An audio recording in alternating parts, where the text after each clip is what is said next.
Namaskara ellariguno. A hearty welcome to all from Kuvempu Bhasha Bharati Pradhikara, its President, Registrar and members. The objective of Kuvempu Bhasha Bharati Pradhikara is to bring the best literatures from other languages around the world to Kannada and the best literatures in Kannada to other languages through translations. So we are happy to organize a program which is actually a webinar to introduce the great poets and authors of Kannada literature to those who are not much versatile with Kannada literature.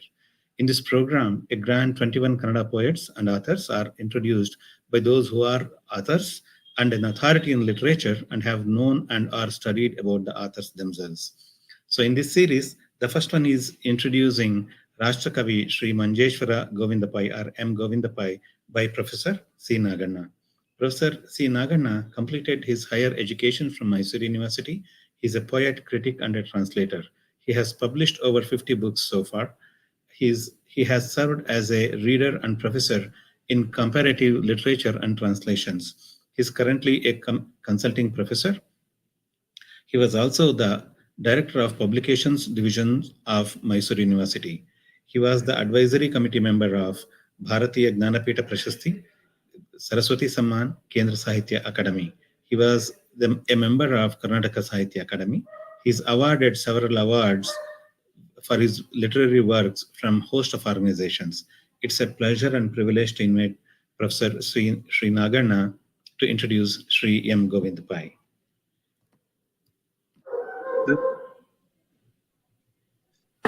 Thank you very much, sir, for introducing me so warmly to the listeners. At the outset, I thank Dr. Rajakala Girish Bhatt, the President, Kuvempu Bhasha Bharati Pradhikara, and the Executive Committee members, and the Registrar for arranging a series of talks on eminent Kannada writers in English. In fact, this was a long-felt need in the sense that non-Kannada speakers will certainly be interested in knowing about Kannada writers and their work. Therefore, we have to take advantage of this link language, English, to accomplish such a task. I congratulate Dr. Girish Bhatt once again for making a beginning in this regard.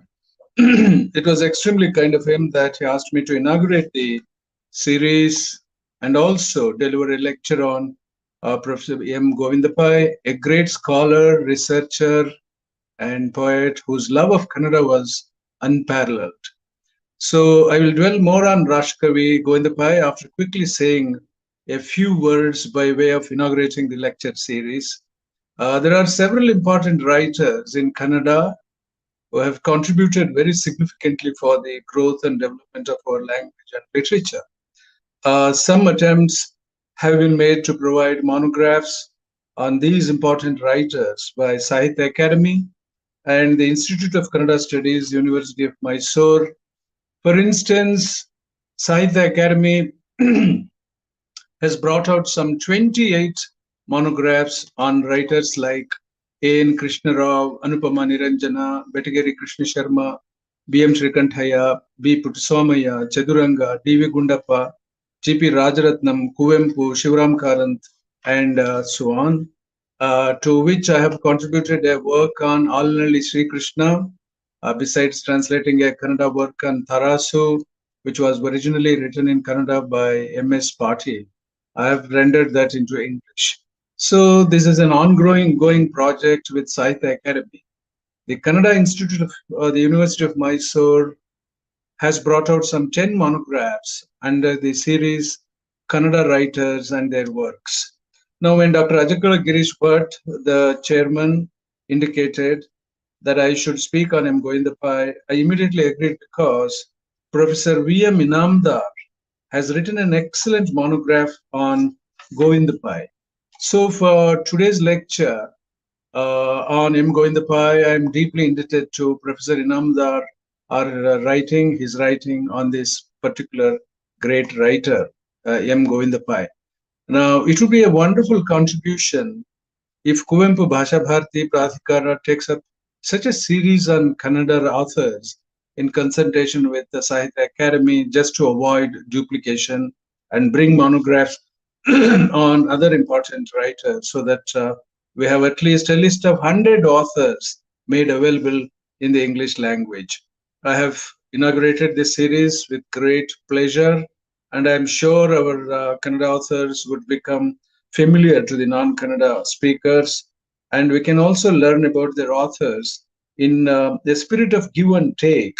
With this sketchy preamble, let me take up my topic, namely M. Govindapai.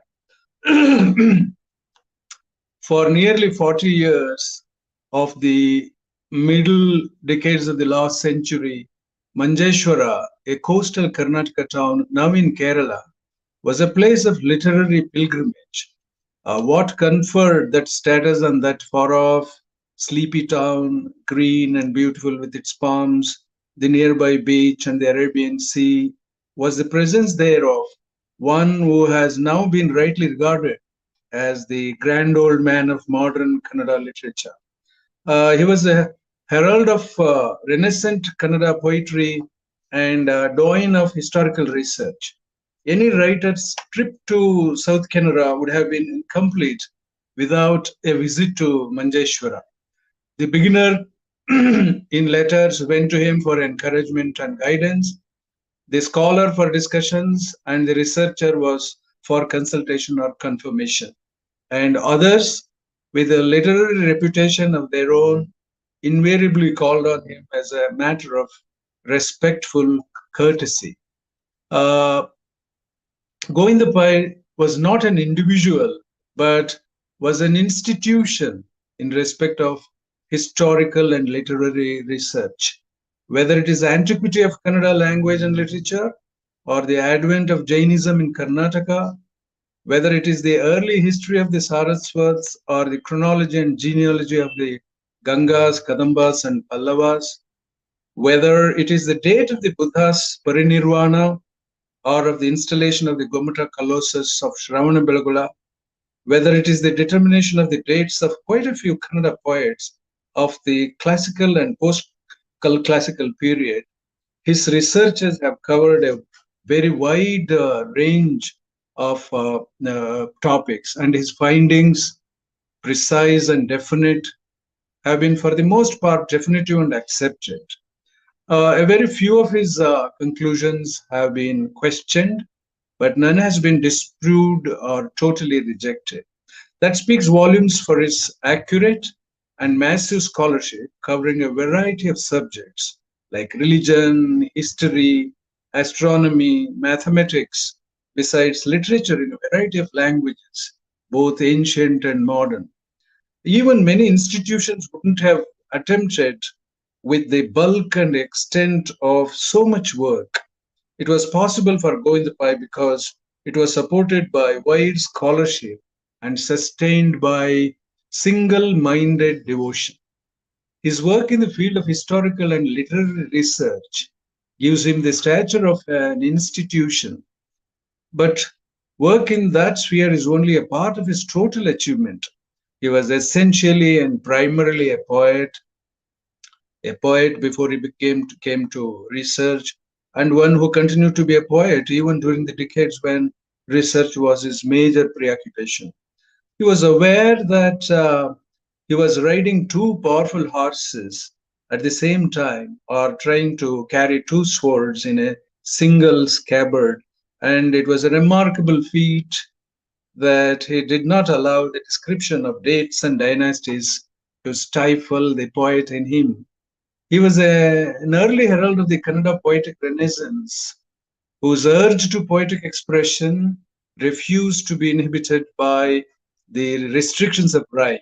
He was the one who initiated the sonnet form in Kannada. In theme, as in the form, he struck an individual note. All his poems, short and long, carry the stamp and impress of his personality. There is patriotic fervor for the motherland.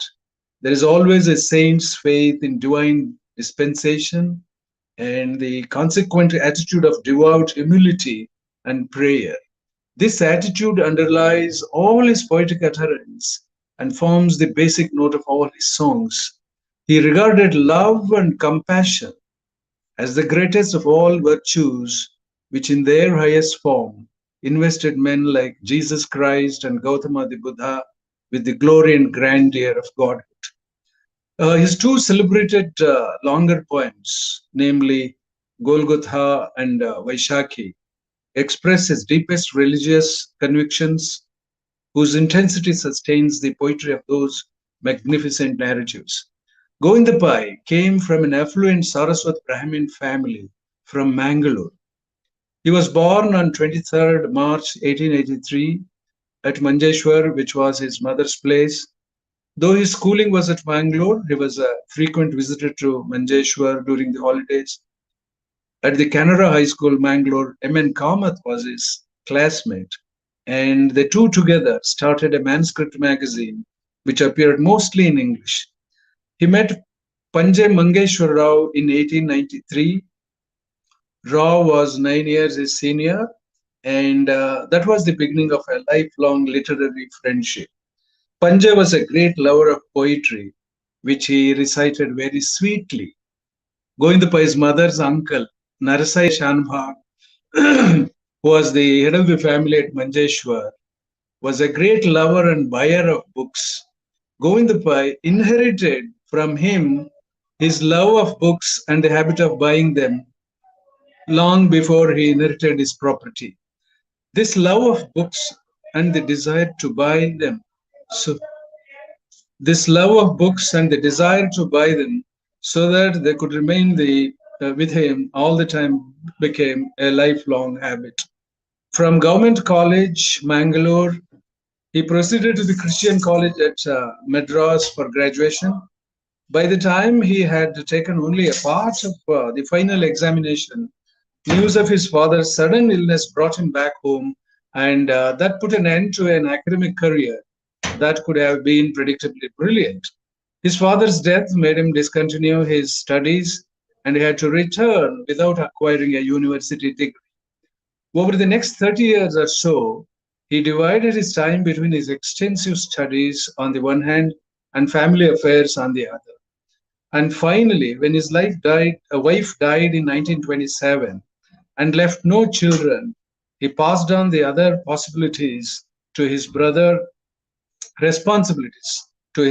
and devoted himself entirely to his literary pursuits during the remaining 36 years of his life. Govinda Pai rarely moved out of Manjeshwar, and whenever he visited nearby Mangalore, he invariably visited Baliga's bookshop to buy or order new books.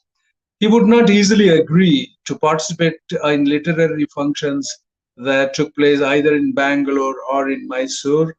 The fact was that he was too much involved in his work, and he found it of little profit to go about and waste time in idle talk. Therefore, the story of his life becomes little more than the story of his work, so to say. The death of his wife affected him deeply, but he achieved the sublimation of sorrow, and he wrote the sequence of poems soon after her death. Govinda Pai's coming near to Kannada very early in his life, coming over to Kannada very early in his life, must be regarded as a fortunate turn of events. If Govinda Pai's life was uneventful externally, internally it was full of developments which marked an inward urge, taking definite shape in the field of poetry first, and then in the field of literary and historical research. In poetry, he rejected the invariable rhyme scheme, then adopted the sonnet, and finally introduced variations in meter and structure. An interesting anecdote is associated with his mother, who, when learned that he was writing verses, was horrified because she had seen that Vasudeva Prabhu of Mulki had gone mad after Yakshagana. Then Govinda Pai had to compose his verses in secret. The very important thing about Govinda Pai's contribution to Kannada poetry particularly is that writing verses with the second letter rhyme, which Kannada meters insisted upon, was very inhibitive for Govinda Pai. Even his teacher and mentor, Panjay Mangeshwar Rao, was dead against rejecting the rhyme. So between 1903 and 1910, Govinda Pai wrote verses in both ways. Some of these have survived in his famous collection, Gilivindu. In 1911, he finally decided that the rhyme scheme must go. And the translations he made from Tagore and Iqbal are the first fruits of his revolutionary rejection of the second letter rhyming. So this raised violent protests, and a controversy ensued in which he defended himself by citing the English precedents by Wyatt and Surrey, Shakespeare and Milton. He said finally, I quote, "The rhyme scheme is neither a gospel for all time nor true for all time. It can be discarded as one pleases at any time. A poet is entitled to change not only the manner of his compositions, but also even rules of meter and grammar to suit his needs. Those who agree may adopt the new manner, others are free to continue in the old. What is only one man's foot track today will be a high road tomorrow," he said, unquote. So this was nothing short of revolt and innovation. From the early days, he had been attracted by the compact brevity of the sonnet. After the death of his wife in 1927, he wrote a sequence of poems called Nanda Deepa. These poems were a tribute of tears. I'm quoting Govinda Pai. He said, "These poems are a tribute of tears to my departed beloved and a homage of faith to the Creator who separated us," unquote. They represented, I quote, "a light kept burning all the time in worship before God." That is the meaning of Nanda Deepa. In fact, it has been lighted from the fires of sorrow, which her death started in my heart, and which shall continue to burn till the end of my days, he said. A poem on the birth of Christ, read to him by Pandeshwar Ganapati Rao in July 1931, provided the idea of writing one on the last day of his life, and Golgotha was written soon after. So its publication, Golgotha's publication in book form in 1937, placed Govinda Pai in the front rank of contemporary poets. His prose writings began with the translation of the prose portions from the Bengali poet Naveen Chandra Sen's Raivataka, Kurukshetra, and Prabhasa, all dealing with the life of Sri Krishna. These appeared as a book, Sri Krishna Charita, for the first time just a year before his death in 1963. The first essay in research was an investigation into the early history of the Saraswat community. This was a prelude to his graduating into ever-widening areas of research pertaining to the history of the Tulu region of Karnataka and then of India. He was averse to the limelight of publicity of any kind. That particular point should be noted carefully. Govinda Pai was averse to the limelight of publicity of any kind. He did not like to be interviewed and written about, and when a young enthusiast did it without his knowledge, he was deeply annoyed. But for Panjay Mangeshwar Rao, Gilli Window would not have been published. Quite a few elderly men of letters had to go all the way to Manjeshwar to persuade him to preside over the 34th Kannada Literary Conference at Bombay. He was opposed as a matter of principle to the conferring of titles and degrees. A scholar to scholar, a lively companion to equals, and an affectionate patriarch to youngsters. So that is how we can describe the great Manjeshwar Govinda Pai.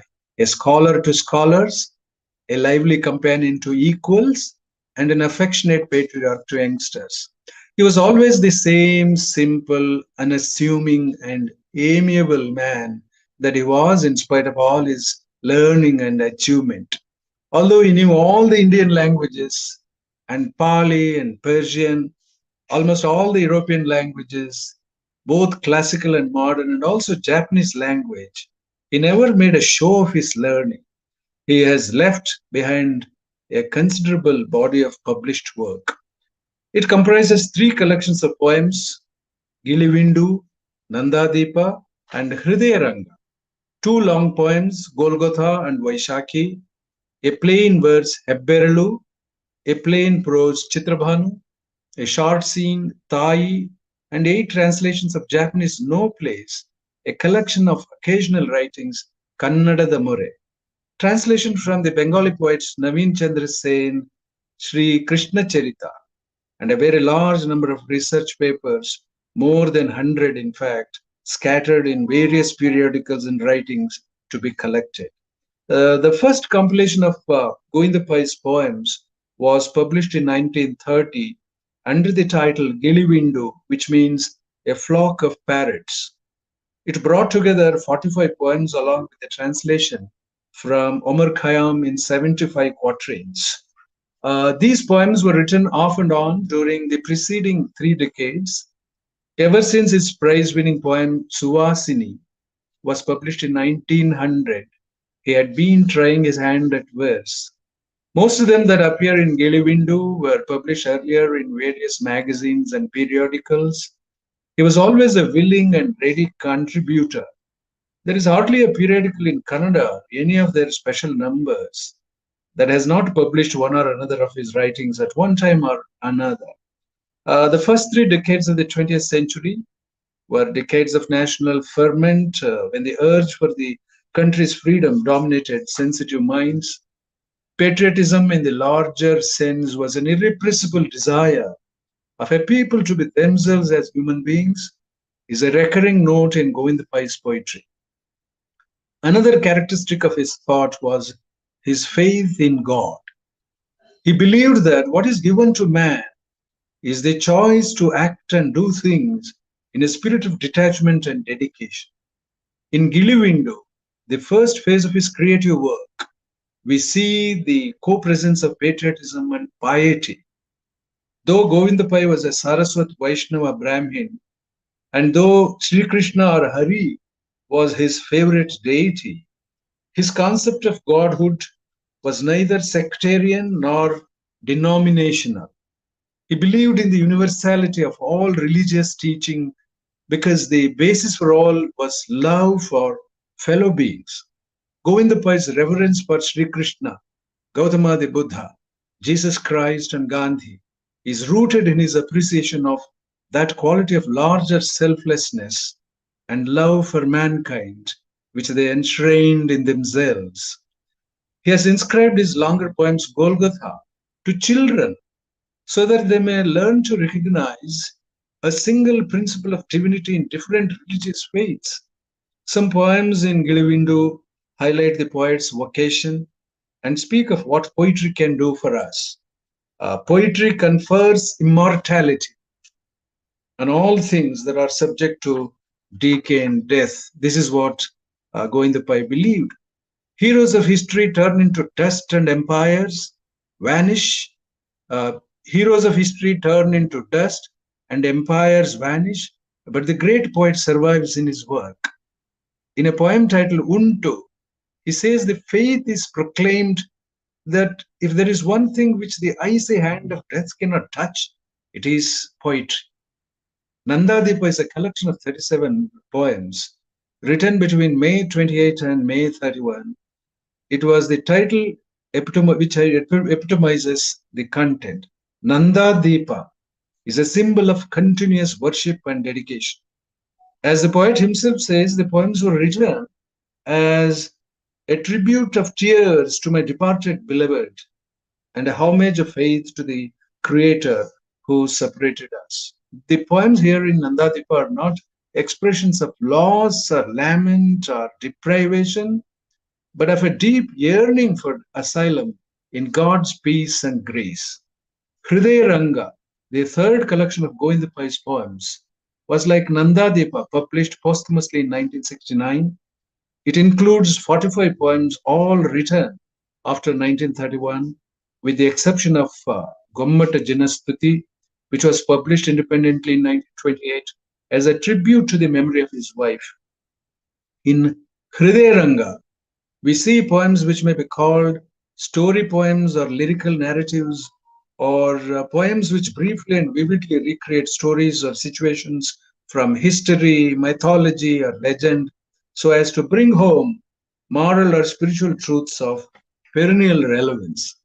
Govinda Pai's acute awareness of the people's sufferings proceeded from his deep humanitarian sympathies, whether they were caused by war or famine or communal hatred. Hriday Ranga is a heterogeneous collection which guarantees its representative character. In a way, the collection epitomizes all the qualities of his work in the field of poetry. It celebrates all his heroes for whom he had immense admiration and whose example and teaching he holds out for emulation. Jesus Christ and Gautama the Buddha were subjects of adoration for Govinda Pai. So were Sri Krishna and Mahatma Gandhi. Therefore, it is not surprising that the last day in the lives of all these great beings was chosen by him for his major works in poetry. Golgotha and Vaishakhi, which present in dramatic narratives the last day in the lives of Jesus Christ and the Buddha, stand out as his masterpieces. Similar narrative poems about the last day in the lives of Sri Krishna and Mahatma Gandhi were projected and begun but have remained incomplete. He chose to describe the last day because in each case, death marked the culmination of a lifetime's mission, a fulfillment, tragically or otherwise, of all that they had stood and worked for in their dedicated lives. Jesus atoned for mankind's sin by his death. Gautama sought to eliminate sorrow and suffering. Krishna embodied the principle of righteousness, and Gandhiji combined in himself the best in the teachings of the other three in his principle of non-violence and universal love. Govinda Pai's aim in these poems was to bring out vividly the greatness of these moral and spiritual concerns and portray the personalities that embodied them and strove for their fulfillment. Golgotha, published in 1937 in book form, surprised the Kannada literary world and was immediately and widely acclaimed. It established Govinda Pai as a major Kannada poet. Vaishakhi is a companion poem to Golgotha. Like Golgotha, it pictures the last day in the life of another saint and savior of mankind, Gautama the Buddha. It describes the happenings on the day he attained Parinirvana. Vaishakhi means the full moon day of the Vaishakha month. It gives the title to the poem because it was on that day that the Buddha was born, the day on which he achieved enlightenment, and the day on which he left the world. Written 16 years after Golgotha, Vaishakhi is almost twice as long as the other poem, former poem. Vaishakhi stands in total contrast to Golgotha, though the purpose of both is identical.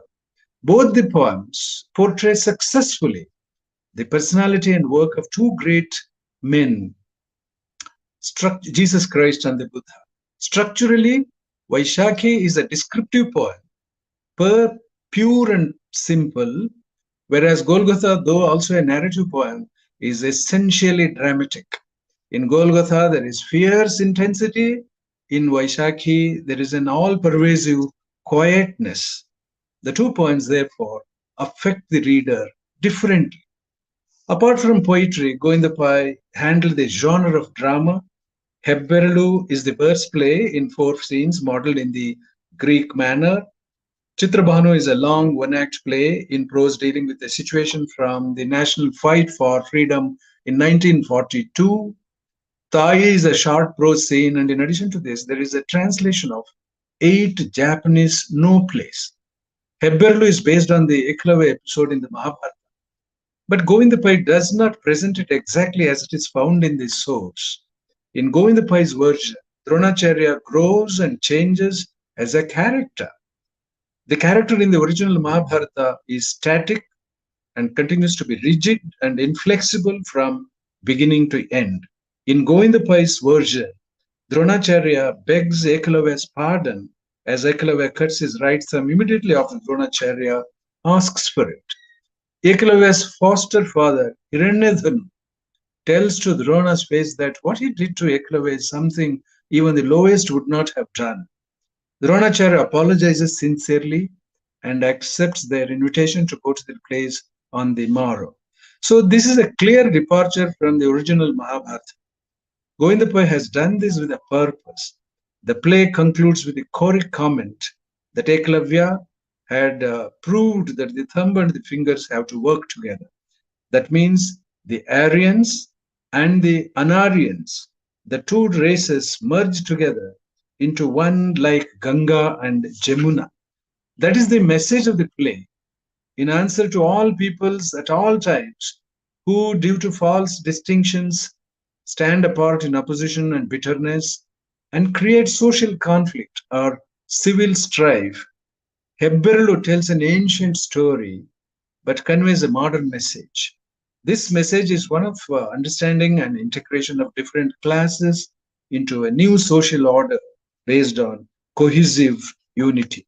In the play Chitrabhan, Govinda Pai reconstructs imaginatively what things were like during the 1942 Quit India movement. Selfless heroism for the country's cause has always claimed from Govinda Pai his deepest admiration. Chitrabhanu is one more expression of that admiration.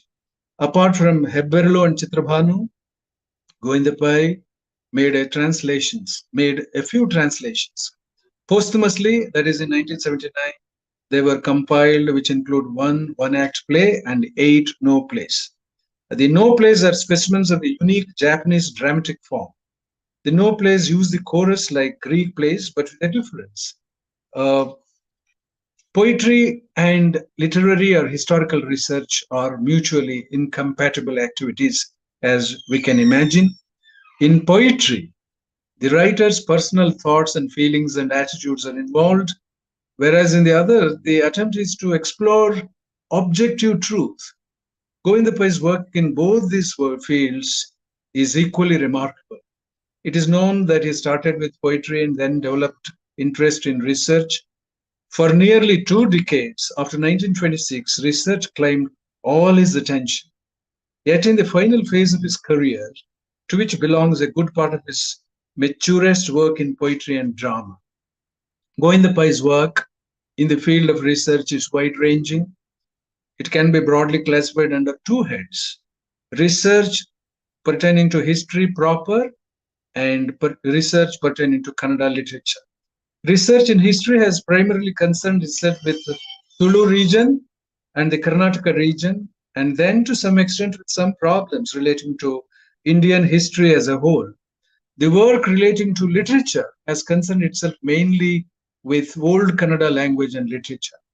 As in the case of history of Tulu region and of Karnataka, so also in the case of Indian history, his interest has lain in the ancient period. The foregoing account of Govinda Pai's work in the field of creative writing and research should give us an adequate idea of his achievement. His correspondence was always ready and responsive to inquiries and personal requests for guidance, whether they came from beginners in writing or researchers engaged in work similar to his own. Always frank and outspoken, he never soft-pedaled issues but stated what he felt was true, whether in his articles or in his replies. Govinda Pai was essentially a poet and a deeply religious man, but in no narrow sectarian sense. He believed in the universality of all religions, love and compassion for all living things, and an unself-regarding faith in the powers that govern the destinies of men were the essentials of his faith. Patriotism and piety stand out as his deepest convictions. Great was his work, but the man was greater.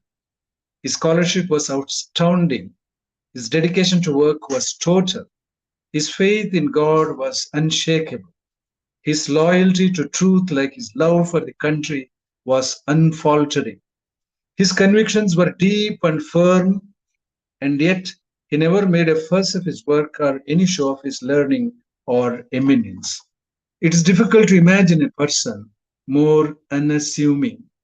His simplicity was the clearest proof and attribute of his greatness. To conclude, it is a matter of great pride to all of us that he was our first Rashtrakavi. At the end, let me thank Dr. Ajakala Girish Bhatt, the chairman of KBPP, and the registrar and the executive committee members. And I thank all of you for participating in this very important webinar. Thank you.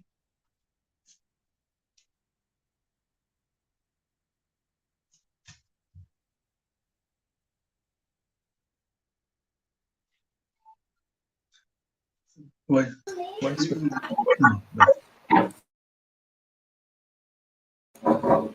Sorry, you are on mute. It would have been a village. I thank Dr. C. Naganna for giving us a wonderful talk.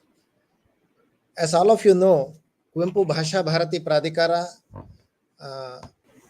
has started its webinar series on various aspects, various languages, various literature after we had to face this COVID-19.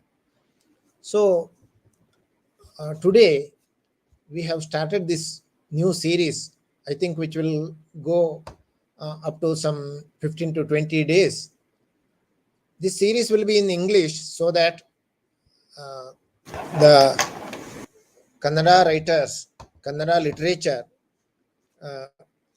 can cross the border of Karnataka and reach others. This is especially for the non-Kannadikas. That's why we have selected some of great writers from Kannada, starting from Panje. Tomorrow there will be a talk on Panje Mangesh Rao by Dr. B. Janardhan Bhatt. Today, for the convenience of arranging it and convenience of the speakers, we have started with Manjeshwara Govindapai, though Panje is senior to Manjeshwara Govindapai, senior or rather teacher and mentor of Manjeshwara Govindapai. Anyway, we have started it very nicely with a great talk. So our series has well begun. Manjeshwara Govindapai brought name and fame to a small town, Manjeshwara, as Dr. Naganna has rightly mentioned. Of course, that would have been in those days a small village. Manjeshwara Govindapai was a great scholar, and I heard people saying that there would be a lot of notes on the margins of the books he read. He had a great aesthetic as well as philosophical outlook about the life or even death also, because he wrote about the last days of great men like Jesus Christ or Buddha, as our today's resource person has rightly gave us the details of those poetry. Probably Manjeshwara Govindapai is the first one to write research articles in Kannada. Panje Mangeshwara also wrote about the names of the places and some research articles, but I think considering the volume of the writing, Manjeshwara Govindapai is one of the first researcher in Kannada, and he wrote about many things. Of course, he wrote plays, research articles, autobiographical articles, biographies. As Dr. Naganna has rightly mentioned, Manjeshwara Govindapai in the first part of his life wrote more of poetry, and in the second part of his life was dedicated for research work especially. He was, as all of us know, a polyglot, or he knew many languages: Konkani, English, Malayalam, Tulu, Latin, Greek, German, Prakrit, Sanskrita, Telugu, Tamil, Marathi, Hindi, Bengali, and so on. I don't know how many languages he knew, of course. He said, Konkani is my hetatai, nanna hetatai. That means Konkani gave birth to him. Konkani is the language, mother language, which gave birth to him. And Kannada is the language which looked after him, which brought him up, which mentored him. But he also mentions that my mother who gave me birth has no milk in her breast. That's why I had to depend on Kannada. He meant that Konkani did not have enough poetry or enough literature. Incidentally, today is the International Mother Language Day, and now, after so many years, we see a lot of literature in Konkani also. Konkani also can now breastfeed her children, and Konkani has also got Jnanapita awards also. Saraswati Samman and Jnanapita awards also have gone to Konkani nowadays. And he was also for this mother language education. He was a thinker and he thought about education also. And it's really very important thing that, as our Dr. Naganna has rightly mentioned, he had the intellectual integrity and intellectual honesty to accept his, if somebody showed something wrong or something questionable in his writings, he would accept it. And it's very his research on the history of Kannada language is very well known to all the Kannadigas and even outside Kannada. Because he knew Greek, he could gather some evidences from Greek plays and about the words that are resembling Kannada words. He researched on life and times of many great men like Buddha, Mahavira, and ancient poets like Pamparanna, Kumaravyasa, Ratnakravarni, etc. Researched on religions, temples, dynasties, and more importantly, he had coined many words in Kannada. Professor A.V. Navada has written a book, Govindapai Nighantu, Govindapai Dictionary, wherein he listed and described the meanings that were given to certain words by Govindapai, how Govindapai coined those words and the details of the meanings and the context of the use of those words. So I'm I am so to say I'm not good in English. That's why I should not continue on this.